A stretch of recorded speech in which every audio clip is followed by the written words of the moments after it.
बिहार वृद्धजन पेंशन योजना। यह योजना 60 साल से ऊपर जितने भी पुरुष या महिला हैं उनको ये लाभ प्रदान करता है।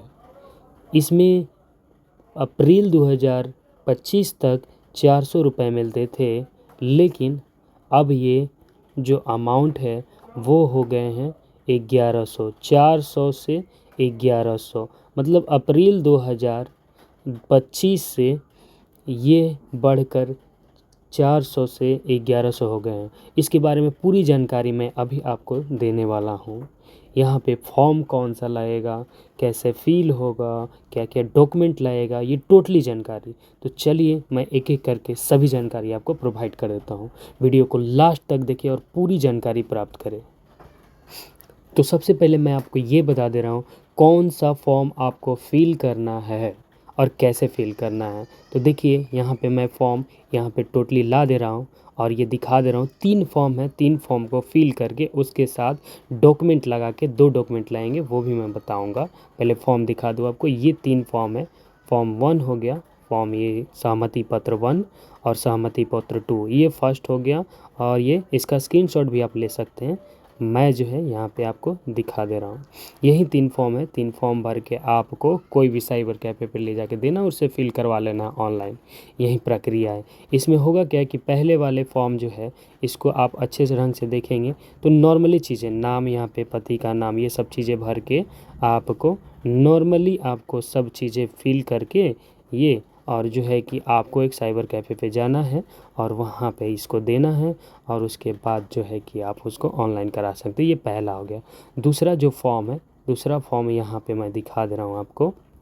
दूसरा फॉर्म ये है सहमति पत्र 1। इसमें क्या होता है, इसमें इम्पॉर्टेंट कुछ चीज़ें हैं कि एक जो है कि आपको पहचानकर्ता चाहिए। पहचानकर्ता ये होना चाहिए कि जैसे वार्ड कमिश्नर हो गया या फिर कोई अच्छा सदस्य जो कि वैल्यूएबल हो, वहाँ से यहाँ पे उनका साइन करा लेना है, उनका नाम लिख लेना है और उसका पता लिख लेना है। उसके बाद जो है कि यहाँ पे अपना साइन कर देना है आपका अपना, और उसके बाद ये फॉर्म कंप्लीट कर लेना। ऊपर जो है कि नाम, आधार संख्या, ये सब चीज़ें डाल लेना। तो ये कंप्लीट हो जाएगा। उसके बाद यहाँ पे जो है ये भी एक इम्पॉर्टेंट फॉर्म है।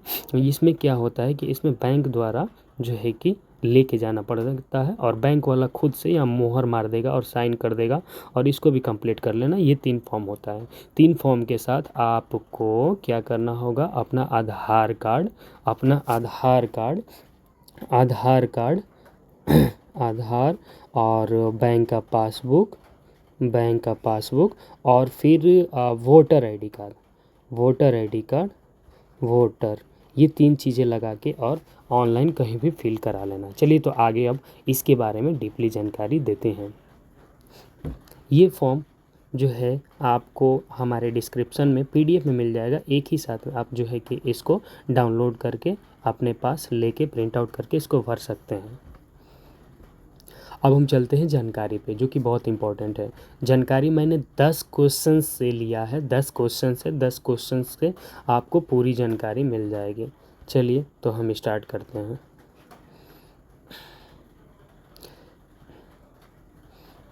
देखिए, सबसे पहले मैंने पहला क्वेश्चन लिया है कि वृद्धजन पेंशन योजना आखिर है क्या।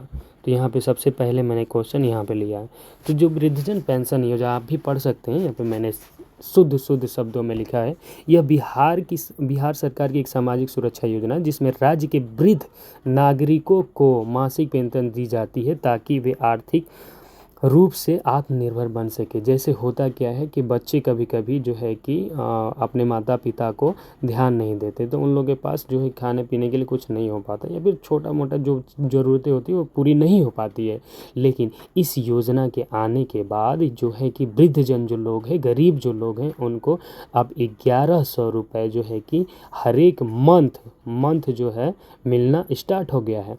जिससे क्या है कि वो जो है 1100 थोड़ा बहुत अच्छा 1100 रुपये फ्री में जब मिल रहा है उन लोगों, तो बहुत हेल्पफुल हो रहा है। तो ये जो है योजना बहुत ही इम्पोर्टेंट है वृद्ध जन के लिए, जो कि पहले 400 मिलता था, लेकिन अप्रैल 2025 से ये 1100 रुपये हमारे मुख्यमंत्री श्री नीतीश कुमार जी ने कर दिया है। चलिए अब दूसरा क्वेश्चंस लेते हैं, और दूसरा क्वेश्चंस भी बहुत अच्छे क्वेश्चंस हैं, और जो है कि बहुत ही इम्पोर्टेंट है, जो कि आपके लिए बहुत ही हेल्पफुल होगा। दूसरा क्वेश्चंस में जो मैंने रखा है कि जो अभी मैंने बताया उसी को डिटेल में मैं इसमें रखा हुआ है। पहले कितनी राशि मिलती थी और अब कितनी मिलेगी, ये दूसरा क्वेश्चंस है। तो हम सिंपली जान चुके हैं कि अप्रैल में जो है कि हम 400 रुपये तक मिलता था अप्रैल से पहले। पहले वृद्धजन पेंशन योजना में 400 रुपये प्रति माह मिलते थे। जून 2025 में मुख्यमंत्री नीतीश कुमार ने इसे बढ़ाकर 1100 रुपये कर दिया। जून, अप्रैल, मई, जून उसी के लगभग में किए थे ये। नई राशि जुलाई से जो है कि जुलाई से देखिए, जुलाई से है 2025 से लागू हो गई है और मिल रही है। अप्रैल से ये स्टार्ट हो गया था इसके बारे में देना, लेकिन आगे बढ़ा के ये जुलाई तक कर दिया गया था। ठीक है, चलिए आगे चलते हैं। यहाँ पे मैं तीसरा क्वेश्चन ले रहा हूँ। इस योजना का लाभ किन लोगों को मिलेगा? यहाँ पे देखिए, ये भी एक बहुत इंपॉर्टेंट क्वेश्चन है और ये दिमाग में बहुत ही चलते होंगे, किस प्रकार के लोगों को ये जो है योजना का लाभ मिलेगा। तो मैं बता दूं कि सभी 60 साल वर्ष या उससे अधिक उम्र के पुरुष को या महिलाएं, दोनों, देखिए यहाँ पे पुरुष और महिलाएं दोनों हैं जिनको ये लाभ मिल सकता है।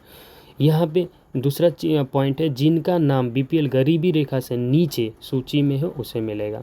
मतलब कहने का है कि जो बीपीएल वाले हैं, बीपीएल वाले हैं उनको ही ये मिलेगा। लेकिन इसमें भी एक नियम है, मैं यहाँ पे डिनोट कर दे रहा हूँ आपको, कि बीपीएल के साथ साथ जैसे जो जनरल है, तो जनरल में आदमी सोचेंगे तब तो नहीं मिलेगा, क्योंकि बीपीएल वाले जो होते हैं कि ज़्यादातर गरीबी रेखा से नीचे आते हैं और ओबीसी एसटी में आते हैं। ठीक है, तो ये नहीं है। इसका कहना है कि आप जो है, आपका इनकम जो है कि 7 लाख से, आईटीआर फिल करने वाले ना हो, 7 लाख से जो है कि ऊपर ना हो, और 7 लाख से ऊपर आईटीआर ना भरते हो, तो आप जो है कि इसमें लाभ उठा सकते हो। और यहाँ पे जो अगला पॉइंट है वो बता रहा है कि वो बिहार के निवासी होना चाहिए। चलिए आगे बढ़ते हैं। यहाँ पे देखिए, अगला चौथा क्वेश्चन है, पेंशन राशि कहाँ और कैसे मिलेगी? तो पेंशन जो राशि है वो लाभार्थी के बैंक खाते में डायरेक्ट बेनिफिट ट्रांसफ़र, जो डीबीटी बोला जाता है, इसका मतलब होता है कि जो आधार कार्ड से बैंक जो है लिंक हो, आधार कार्ड के जरिए उसमें ट्रांसफ़र करना होता है, इसको बोलते हैं डायरेक्ट बेनिफिट ट्रांसफ़र के जरिए हर एक महीने भेजा जाएगा। ये हर एक महीने 1100 रुपये उनके अकाउंट में डीबीटी के माध्यम से, जो आधार कार्ड से लिंक होगा बैंक, उसमें भेजा जाएगा।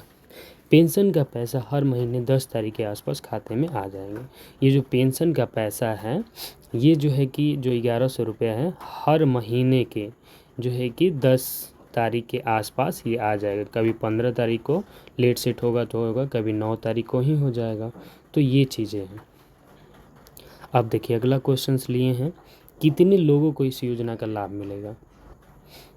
तो देखिए यहाँ पे मैं बता दें, ये सर्च करके मैंने लाया है, बिहार में लगभग 1.09 करोड़ से अधिक बुजुर्ग, विधवा और दिव्यांगजन इस योजना के लाभ उठाएंगे। अब देखिए यहाँ पे बहुत बड़ा एक चीज़ है कि केवल बुजुर्ग नहीं, विधवा लोगों को भी इस योजना के तहत लाभ मिलता है, और दिव्यांगजन जो कि देख नहीं सकते हैं उनको भी यहाँ पे लाभ मिलता है इस योजना के तहत। तो ये लोग जान लें कि ये भी फॉर्म भर सकते हैं और इसका लाभ उठा सकते हैं। चलिए तो हम लोग आगे चलते हैं। अगला क्वेश्चन है, पेंशन की बढ़ी हुई राशि राज्य में कितना खर्च आएगा? राज्य पर कितना खर्च आएगा इससे? जब ये पेंशन बढ़ाया गया है, 400 से 1100 रुपये किया गया है, तो आखिर राज्य पर कितना इसका खर्चा आएगा? तो ये है, पहले राज्य पर कम खर्चा था, जब 400 रुपये की राशि थी तो कम खर्चा आएगा ही, लेकिन अब बढ़ी हुई राशि के कारण सरकार पर लगभग 3600 करोड़ के अतिरिक्त खर्चा आएगा। मतलब है कि जैसे मान लीजिए कि अगर 400 की राशि दिया जा रहा था तो 1000 करोड़ रुपए जो है कि लगता था इस योजना के तहत, लेकिन अब जो है कि 3600 करोड़ अधिक अतिरिक्त, मतलब हो गया 1100 3600, कितना हो जाएगा? तो वहीं लगभग हो जाएगा 4700, 4700, इतना लगभग जो है कि ये खर्चा हो गया है। चलिए आगे बढ़ते हैं। 7वां क्वेश्चन है कि आवेदन करने की प्रक्रिया क्या है। तो आवेदन करने की प्रक्रिया नॉर्मल है, आप इस पोर्टल पे जा सकते हैं, इस पोर्टल पे जा सकते हैं और यहाँ से आराम से आप आवेदन कर सकते हैं। उसके बाद पेंशन रजिस्ट्रेशन पर क्लिक करना है। पेंशन रजिस्ट्रेशन करना है, आधार कार्ड से सत्यापन करना है, फॉर्म भरना है, नाम पता बैंक आदि ये सब चीज़ें देना है। अभी मैं दस्तावेज़ बताऊंगा कि क्या क्या लगेगा। सभी दस्तावेज को अपलोड करना है, वो अपलोड भी करना रहता है। उसके बाद आवेदन सबमिट और बेनिफिशियरी स्टेटस सेक्शन में आवेदन की स्थिति देखिए। जब सब चीज़ें हो जाएगा तो आप आवेदन की स्थिति देख सकते हैं कि हमारा कहाँ पहुँचा, क्या हुआ, ये चीज़ें। अब यहाँ पे इम्पोर्टेंट जानकारी आपको मिलेगी जो कि बहुत ही ध्यान से आप समझे इस चीज़ को, और यहाँ पे समझने वाली चीज़ें हैं। चलिए, तो ये है कि योजना के लिए ज़रूरी दस्तावेज कौन कौन से हैं, क्या क्या आखिर योजना में हमारा लगेगा। तो मैंने पहले भी शुरू में भी थोड़ा सा बताया, अभी भी मैं बता दे रहा हूँ कि आपको आधार कार्ड तो एकदम मैंडेटरी है, ये ज़रूरी है, ये सबसे फर्स्ट में आपको ये ज़रूरी है। अब देखिए यहाँ पे जो उम्र प्रमाण पत्र, ये उम्र प्रमाण पत्र सत्यापन कराने के लिए, फिर बताने के लिए आपको एक और डॉक्यूमेंट लाएगा। तो ज़्यादातर लोगों के पास वोटर आईडी कार्ड होता है, यहीं आप इसमें दे देंगे। जन्म प्रमाण पत्र भी रहेगा तो आप दे सकते हैं, लेकिन बहुत लोगों के पास, वृद्धजन लोगों के पास जन्म प्रमाण पत्र नहीं होता है, तो ये जो है कि आप इसको फर्स्ट में रखें और इसको सेकंड में रखें, इसको लेके आएँ और फिल करवा लें। अब देखिए यहाँ पे अगला जो है बीपीएल कार्ड या निर्धनता प्रमाण पत्र, कोई भी एक प्रमाण पत्र होना चाहिए जो कि निर्धन आपको साबित करे। तो आप आईटीआर फिल नहीं करते हैं तो आप निर्धन हो जाएंगे, या फिर आप जो है कि अपना आय प्रमाण पत्र से भी आप निर्धन हो सकते हैं और आप इसका लाभ उठा सकते हैं। तो ये जो है कि पहला और दूसरा, ये जो है ना, आप इस डॉक्यूमेंट को ही लगा के इस फॉर्म को आप फिल कर सकते हैं, ठीक है। इसकी कोई ज़रूरत ज़्यादा नहीं होती है, वहाँ पे मांगा नहीं जाता है, क्योंकि हम खुद वहाँ पे फिल किए हुए हैं। हमारे साइबर कैफ़े से बहुत सारे लोग लाभ उठाए हैं। आइए अगला देखा जाए। यहाँ पे देखिए ये बहुत इंपॉर्टेंट चीज़ है, ये जो सेक्शन है बहुत इंपॉर्टेंट चीज़ें हैं। यहीं जो है कि बैंक का खाता, जिस बैंक में खाता है आपका, उसी में जाके आपको जो फॉर्म ये दिखाए थे उसमें एक फॉर्म था बैंक के लिए, वहाँ पे साइन मोहर करवाना है उनको और उसको भी अपलोड करना है।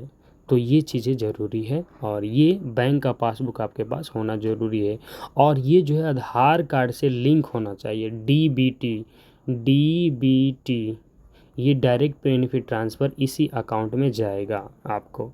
अगर बाय द वे मान लीजिए कि आपका डीबीटी दूसरे बैंक से है और आपने दूसरा बैंक दे दिया तो कोई तो दिक्कत नहीं होगा, लेकिन जिसमें डीबीटी से आपको लिंक होगा उसी में पैसा चला जाएगा। मतलब कहने का, अगर मान लीजिए पीएनबी का बैंक जो है कि आप फॉर्म भरते समय दे दिए, लेकिन डीबीटी से आपका लिंक है केनरा बैंक, ठीक है, तो ये केनरा बैंक में पैसा चला जाएगा जब 1100 रुपये महीना आपका आना स्टार्ट होगा। तो इस बात को ध्यान रखें। जो अगला जरूरी दस्तावेज है वो पासपोर्ट साइज फ़ोटो है, जो कि हर एक फॉर्म में लगता है, और निवास प्रमाण पत्र अगर नहीं भी है तो ये फॉर्म भरा जाएगा, ठीक है। इसकी कोई ज़्यादा ज़रूरत नहीं है, लेकिन ये जो जो चीज़ें मैं बता रहा हूँ ज़रूरी चीज़ें, वो आपको बहुत ही इंपॉर्टेंट है और लेके आना है।